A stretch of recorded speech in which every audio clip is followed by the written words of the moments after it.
this is a huge draft gap, albeit in a very unique and unusual way here for T1. They usually don't reinvent the wheel, especially going into a series like this. But remember, the series we talked about that's coming up on Saturday, if you're D plus Kia, you're not going to go, well, I think this is what T1 think the read on the meta is. This is their way of punishing Illusion Comp with their own style and showing nothing while doing so. I think what this game should be, if you're a T1 fan and you're watching, this should be an example of why Gumayusi's Caitlyn is permanently banned. This is Kwangdong FREECS taking a bit of a gamble. I saw there for a moment.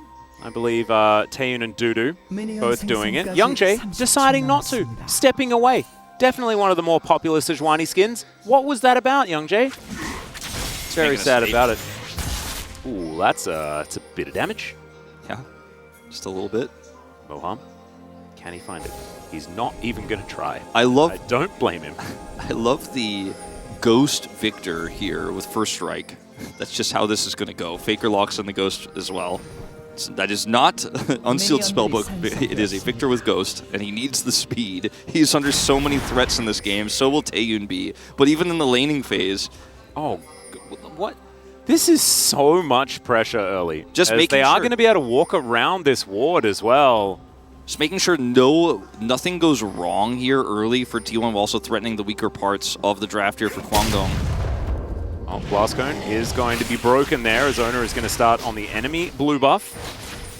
T1, full information of what's going on here as they did have that ward put down. Their homework 100% done. Beautiful stuff. You love to see it. They're going to continue waiting here just to make sure. Double Scorch for Taeyun and Moham. First strike on the Lucian, but no Ignite. Some with that level 1 hit.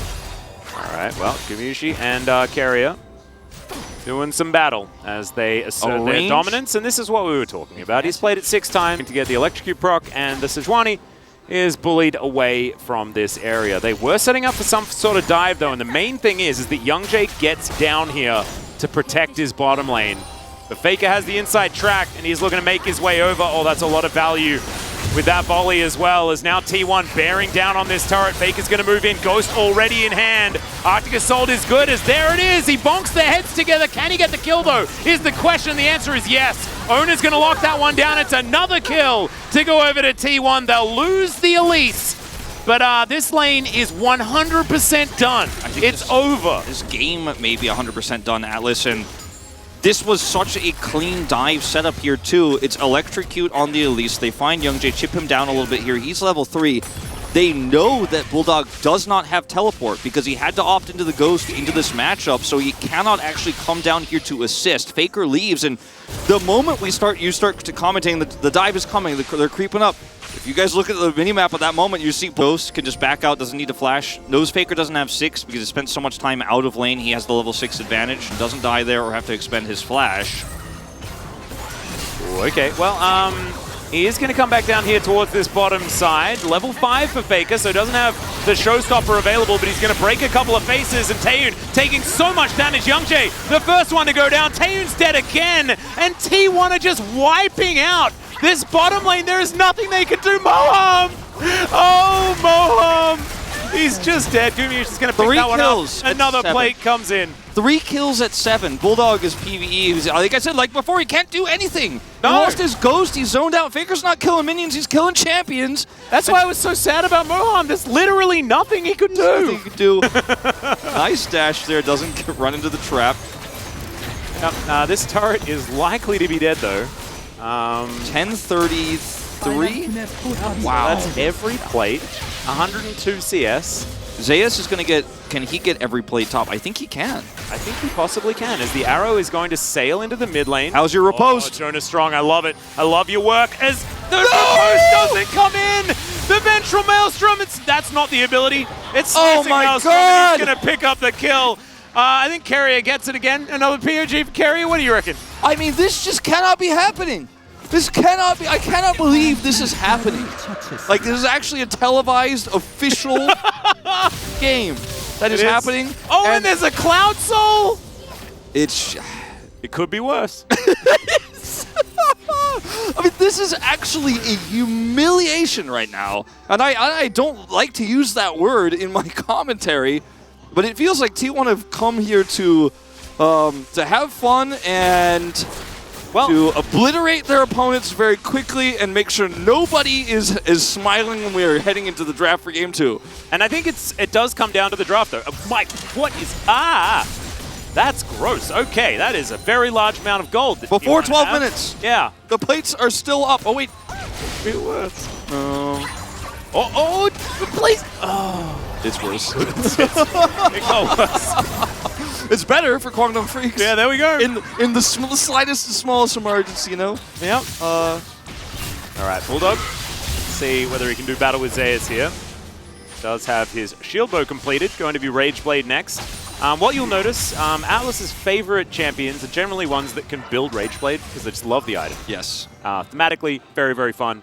I was going to mention your Rage Blade Orianna and all. Yeah, I am a huge fan. But Zeus is building it now, gets the snap or the stun onto Bulldog. Youngjae's going to move in, Carrier's down as well. As Chaos Storm going to come in. Zeus is flashing after him, the arrow goes wide. And yeah, Zeus is going to get stunned, so I think he's just dead. And there he goes. Carrier not going to offer enough damage, and that is another kill to Kwangdong Freeks. Zeus looks so upset about it too. Yeah. Like, the arrow was actually well placed and everything. It's still just it's not quite enough. And he's very unhappy with how it went down there. You could tell his player cam, but it was almost an amazing play. It was still an amazing idea. Yeah, it was a cool idea. And he got the flash out of Bulldog. There you go. Could be worse. Could be worse. Now, Duda here is going to save the pressure off topside for a little bit longer. We are 2 Drakes up here. As let's watch this one more time. Zeus here wants to get the damage done, sets up the stun, waiting for that arrow. Carrier, I guess, is making sure that Youngjae doesn't block it. And he actually commits the flash and ult first. It forces the flash here with the ult first, but it's just not quite enough damage. Youngjae's shadows. Yeah, and that's nicely played from Youngjae as well. That's how you have to side lane in this game as Bulldog, is you need the Sage 20 bodyguard or it's just not viable. And he's massively up on farm. In this game over FAKER has been just running around the map killing champions and not minions. Yeah, and 3-0-3 here for Gumayushi, who is... I don't see him dying this game. Now, if T1 lose this game, okay, let's just... let me do the if thing for a second. If T1 somehow lose this game, like if Kwangdong just keep putting this Fiora in a side lane, Dudu's massively behind, but maybe, you know, he killed a turret, we get some freedom there, we go to late game 5v5 fights, Moham's dead. And that's a flash down too. Oh, Ace in the hole comes in. Gravity. Oh. Okay. You had hope for a second, didn't you? I did. You thought for just a moment maybe he wouldn't die. Yeah. I mean, they did kind of invest everything to try and save him, and it just didn't do anything.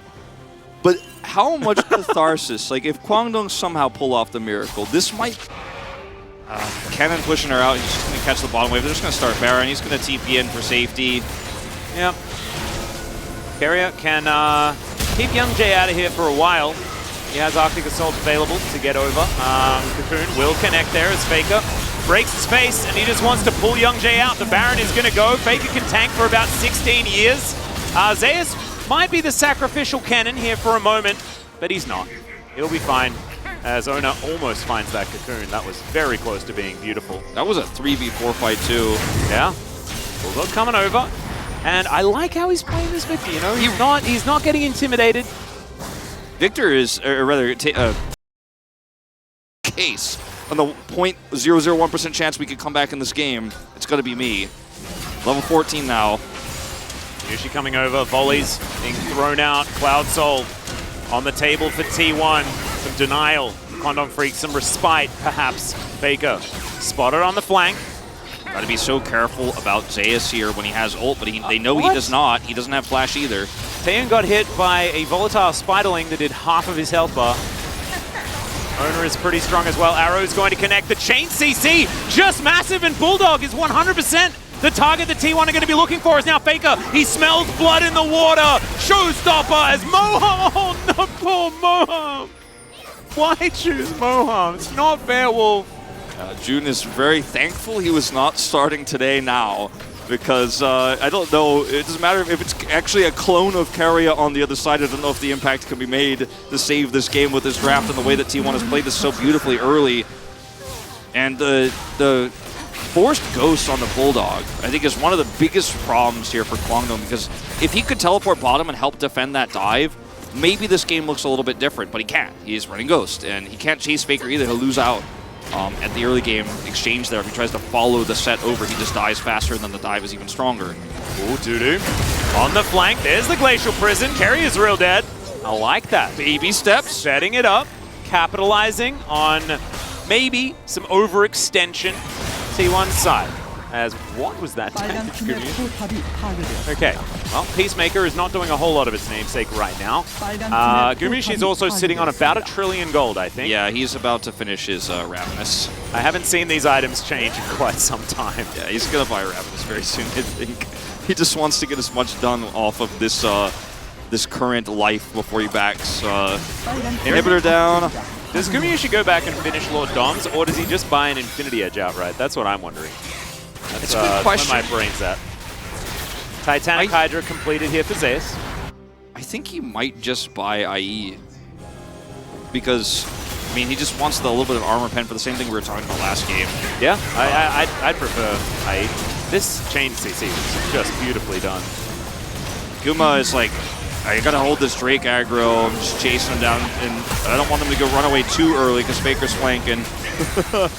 I think they probably could have killed him a little bit faster. This is a little bit of a greedy move here. In the meantime, Youngjae's dead.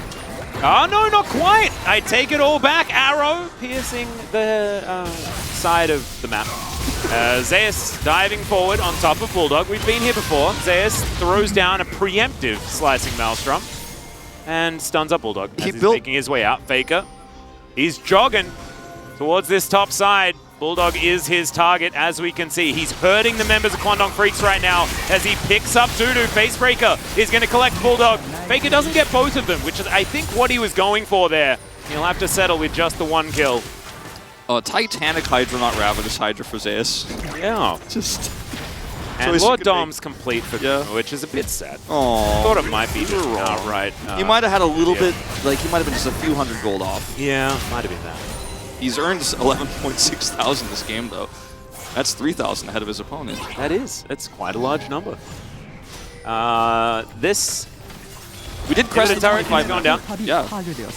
You were saying like 25 minutes is probably when it's going to end. We might be at that point. Uh-oh. Well, Arrow is going to pick the gap. Don't get any points for that. All right, Faker's going to move on in. They deal with the last remaining inhibitor turret. Youngjae's real dead.